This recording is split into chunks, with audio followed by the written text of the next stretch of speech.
नमस्कार, मी धुळ्याहून बोलते. जयकुमार उज्ज्वल जाधव याची आई बोलते.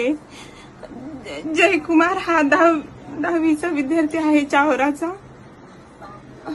तो 10 तारखेपासून सकाळी 6 वाजेपासून क्लासचं नाव करून गेलाय. तो तिकडच्या तिकडे क्लासला होऊन शाळेत जाणार होता आणि तो शाळेतून 1 वाजता परत आला नाही, म्हणून मग मी त्याच्या मित्रांना फोन केला आणि त्यांनी सांगितले की तो आज शाळेतच आला नाही. आणि मी विचारलं क्लासला, तर क्लासला आपण आला नाही, तर तो 10 तारखेपासून हरवला आहे.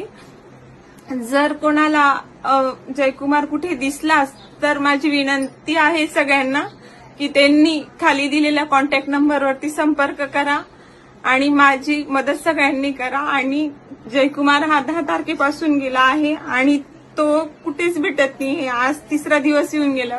ज्यांचे कोणाचे कॉन्टॅक्ट नंबर्स असतील किंवा तुम्हाला कुठे ही गोष्ट शेअर करायची असेल तर तुम्ही ती शेअर करून माझ्या मुलाला शोधण्यासाठी प्रत्येकाने प्रयत्न करा, ही माझी नम्र विनंती. आणि साई, तू जिथे पण असशील तिथून घरी ये बेटा. तुला कोणीच काही बोलणार नाही.